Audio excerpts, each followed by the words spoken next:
दोस्तों नमस्कार, प्रणाम, जयराम जी की आप सभी का कप्पू कॉमेडियन नंबर 1 शो में बहुत बहुत स्वागत एवं आर्थिक अभिनंदन करता हूं।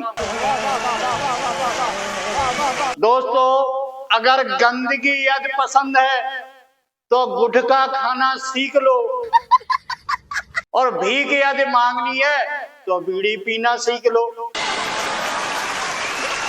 दोस्तों, जब बीड़ी पीने की आदत बन जाएगी तो बीड़ी मांगने में तुम्हें जरा शर्म नहीं आएगी।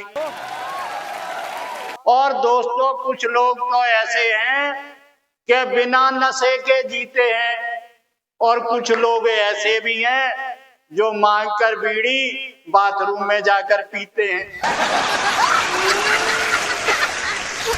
दोस्तों, हर गांव हर मोहल्ले में दो एक आदमी ऐसा होता है जो पूरी जिंदगी बीड़ी मांग मांग के पीकर काट लेता है,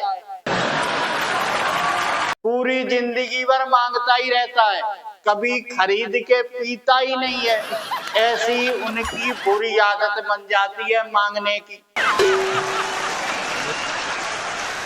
और बीड़ी पीने की लोगों को ऐसी आदत लग जाती है कि बिना बीड़ी पिए 1 घंटा भी नहीं रह सकते हैं।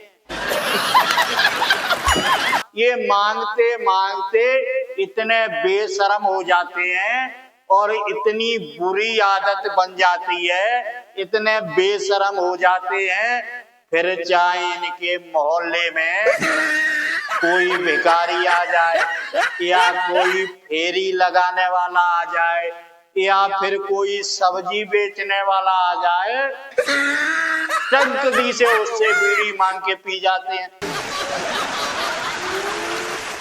इनको सब पता होता है कि बीड़ी का जुगाड़ कहां से हो सकता है, और ये इतने बेशर्म हैं कि खाना खाने से पहले ही ये डिसाइड कर लेते हैं कि बीड़ी किससे मांगनी है, या हाजी से मांगनी है या पाजी की पीनी है, या गांव के प्रधान की पीनी है, या फिर गांव के पटवारी की पीनी है, या फिर गांव के चौधरी की पीनी है। बस भाई साहब, इसकी भैंस की टांग कहीं न कहीं से टाइम निकाल कर बीड़ी का जुगाड़ कर ही लेते हैं।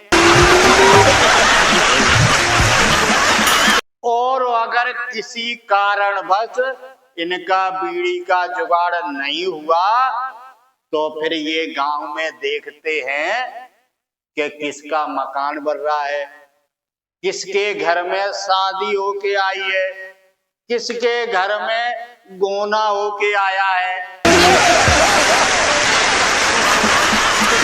और देख लेते हैं किसी का मोहल्ले में मकान बन रहा है तो इसकी भैंस की आंख जहां मकान बनता होता है वहीं राजमिस्त्री के पास पहुंच जाते हैं,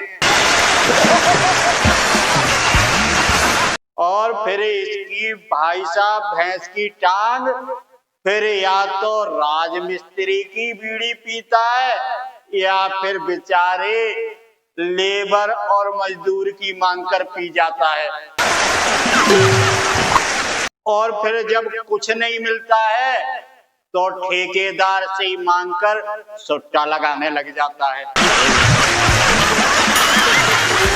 और भाई साहब, सबसे ज्यादा शिकार वो होते हैं जो मोहल्ले में दूसरे तीसरे दिन अपनी ससुराल में आते जाते रहते हैं। फिर चाहे फूफा जी हो चाहे फिर दामाद जी हो,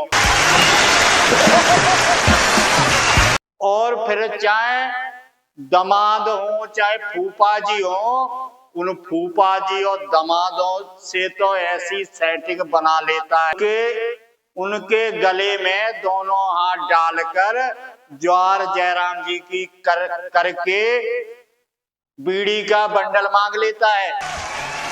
और भाई साहब इसकी भैंस की टांग उसी बंडल में से 2 बीड़ी निकालता है और माचिस भी उनसे ही मांगता है और माचिस निकाल कर दोनों बीड़ी लगाता है। एक बीड़ी में तो खुद सुट्टा लगाने लग जाता है और दूसरी बीड़ी लगा के रिश्तेदारों को पकड़ा देता है और कहता है, मेहमान लो बीड़ी पियो। और तो और भाई साहब, जहां 4 आदमी बैठे होते हैं और जब इसे बीड़ी की तलब लगती है तो ये थोड़ी पकड़ने लग जाते हैं, थोड़ी पकड़ के बोलते हैं, यार एक बीड़ी तो पिला दे। तो भाई साहब, ये मांगने वालों के ऐसे हालात होते हैं जो बीड़ी मांग मांग के ही अपना गुजारा करते हैं, कभी अपनी जेब से बीड़ी नहीं खरीदते हैं, सारी जिंदगी बीड़ी मांग मांग के पी पी के ही निकाल देते हैं। ऐसे भी लोग इस दुनिया में हैं। इसलिए मैं तो यही कहूंगा, धूम्रपान मत कीजिए, सारे नशा से दूर रहिए, स्वस्थ रहिए, मस्त रहिए। इसी के साथ मैं आपसे विदा लेता हूं। नेक्स्ट वीडियो में आपसे फिर मिलेंगे। तब तक के लिए नमस्कार, प्रणाम, जयराम जी की। फिर मिलेंगे। धूम्रपान ना करें, ना करने दें। धूम्रपान पड़ेगा